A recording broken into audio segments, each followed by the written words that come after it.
Again, my name is Michael Stevens. I'm 79. I've been a professional artist. You call me a jewelry bench artist since 2005. I first got involved in making jewelry in the early 1980s. I was on a tour in Israel. We had a off day that wasn't being led by a tour guide, and I was exploring near the old city of Jerusalem. And there's an artist colony just outside the main walls. There was an artisan there who did some incredible jewelry and sculptures using ancient Roman glass. And I was admiring his work, and I was the only one there. We struck up a conversation, and I was finding out how he did things, etc. Before I left, he reached into a cardboard box and pulled out 5 pieces of ancient Roman glass. These pieces date back to maybe as early as 300 to 500 BC. And I was fascinated. He just handed them to me and said, "I challenge you, Michael, go create something beautiful." And flying back on the plane thinking, okay, now what am I going to do with these? And I realized at that time I was going to have to teach myself to make jewelry if I was going to create something out of these pieces, because they were too small for anything else that I could imagine. So I went back to my home in Fort Collins, Colorado, went to the Colorado State University Library and just started looking at books on jewelry and making jewelry. Picked up a jewelry saw, some blades, a few other simple tools at the student center, and then set up a little jewelry bench down in my basement and started playing. And I would say that that probably represents my work today. Is I love to play.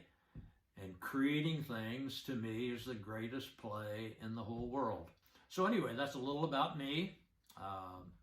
And what I'm going to do is I'm going to take you on a tour. Okay, welcome to my studio. We'll walk through the doors here.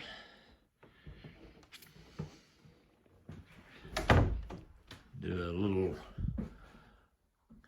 right to left. Bandsaw, a jeweler's lathe. This is the workbench for larger pieces. As you can see, it gets a little cluttered as I work. I have a high tolerance for clutter. My jewelry bench is back in this far corner. Got a nice window view out into the fields. Do a complete swing around. Some of my larger art pieces are here. Some of them are still in transition and still in process of being completed. Storage racks, bins and bins of stuff.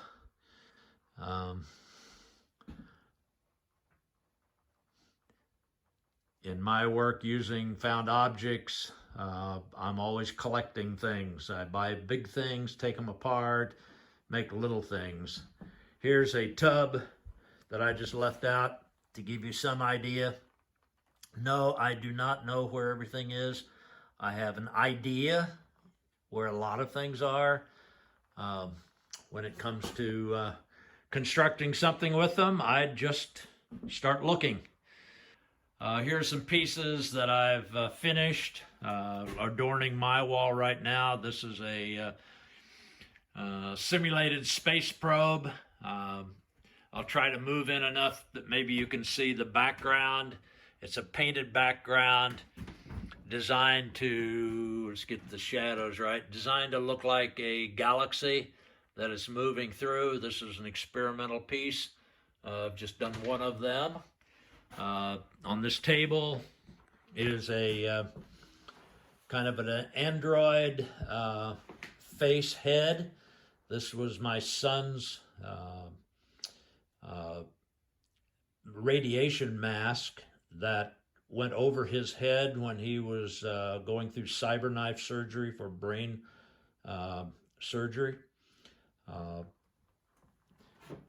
It's a tribute to him.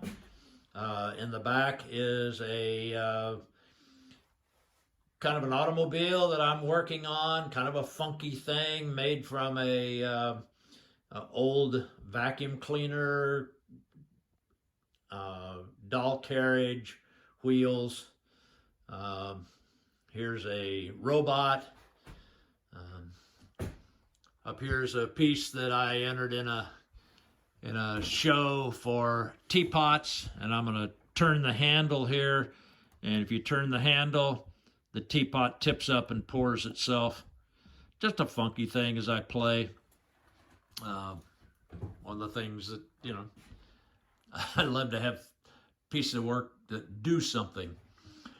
I'll show you a sculpture that I'm working on. It's on this table, which I'm using just to lay it out and try to get a feel for it. And the table's on rollers so I can move it out of the way. Now I'm going to climb up on these stairs, because one of the ways to get a good view of it, to me, is to get standing up above it. And I can put it down on the floor, but then I tend to step on it. So let me get up one more step if I don't fall off here. This is roughly what the piece is going to look like. It's a tribute piece to Marilyn Monroe called Norma Jean. Well, let me show you, just to give you an idea of how I start working. For this piece that I just showed you up on the table, this was the first working sketch that I did. Wanted to have some curves, flow, but it was more too horizontal and too choppy looking. I kind of gravitated to this one and put some vertical pieces in it to try to give it some height. Then I thought, well, what happens if I tip all of these patterns on the side? And it came up to this, and this was the kind of working model that I used to get started. The way I work is I move objects around on a table or on my workbench until they come together in a way that fits my eye, and then the piece kind of grows. Here I've used some of my work with jewelry and brought a gemstone, a London blue topaz, lab created in, set it into the lens housing for an old shutter. These are camera parts from 1800s. They were used in the film industry. So this is my studio. Hope you've enjoyed the tour. Thank you for taking the time to be with me.